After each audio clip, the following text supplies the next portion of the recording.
વેરાયટીમાં કેવી ને તો બીજા કરતા ડુંડી લાંબી છે અને દાણો એકદમ ભરાવદાર અને મોટો દાણો છે અને ગેરુ ટીકાનો પ્રશ્ન હાવ છે જ નહીં. ગેરુ ટીકા બરાબર.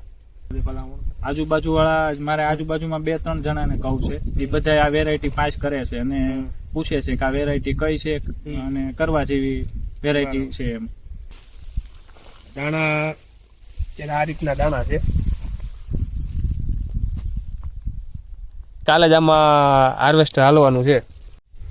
નમસ્કાર ખેડૂત મિત્રો, આજે આપણે ફૂલે સૂર્યા ફૂલે 555 ઘઉંના પ્લોટની વિઝિટ માટે આવ્યા છીએ.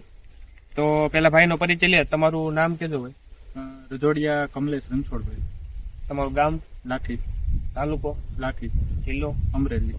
બરાબર. હવે ફૂલે સૂર્યા ઘઉં છે, આપણે કેટલા વીઘામાં વાવેતર કર્યું? 3 વીઘાના છે. 3 વીઘામાં વાવેતર કર્યું છે. 3 વીઘાનું વાવેતર છે. 3 વીઘા. 3 વીઘા. હવે 1 વીઘામાં કેટલા 16 ગુંઠે. 16 ગુંઠે. પિયતમાં અંદાજે કેટલા આપેલા છે? તો માનો ને તો 9 થી 10 જેવું પિયત ગયેલા છે ટોટલ. બીજામાં તમે ખાતર ક્યાં વાપરેલી, દવા ક્યાં વાપરેલી? દવામાં તો બીજી કોઈ ટ્રીટમેન્ટ નથી કરેલી, જે પાય અને જે ખાતર આવે એ જ છે. અને WSF વાપરેલા છે, વોટર સોલ્યુબલ વાપરેલા. વોટર સોલ્યુબલ ફર્ટિલાઇઝર બધા વાપરેલા છે. 19 છે, 05234 છે, 0050 છે. આ સ્ટેજ પ્રમાણે વાપરેલા છે.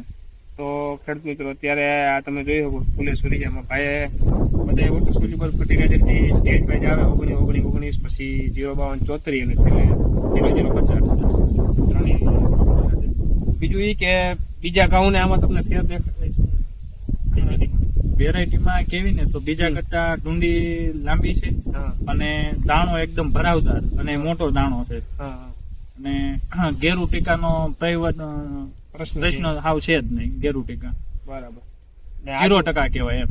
ગેરુ ટીકા. આજુબાજુ વાળા ખેડૂતોનું શું કહે છે બધે ભલામણ? આજુબાજુ વાળા મારે આજુબાજુમાં 2-3 જણાને કહું છે, એ બધા આ વેરાયટી પાસ કરે છે અને પૂછે છે કે આ વેરાયટી કઈ છે અને કરવા જેવી વેરાયટી છે એમ. બરાબર. તો ખેડૂત મિત્રો, આ અત્યારે આપણે ફૂલે સૂર્યનો પ્લોટ આખો બતાવી દીધો. દાણા અત્યારે આ રીતના દાણા છે. કાલે જ આમાં હાર્વેસ્ટર હાલવાનું છે. કેટલા અંદાજે દિવસો કેટલા થયા છે આના દિવસો માનું ને તો 100 દિવસની આજુબાજુ છે. 105 થી 100 એને 105 દિવસ જેવું થયું છે. તો અત્યારે આ રીતના ઘઉં છે. નજીકના ડીલરનું સરનામું અને કોન્ટેક્ટ નંબર મેળવવા માટે નીચે આપેલા નંબર પર સંપર્ક કરો. ધન્યવાદ.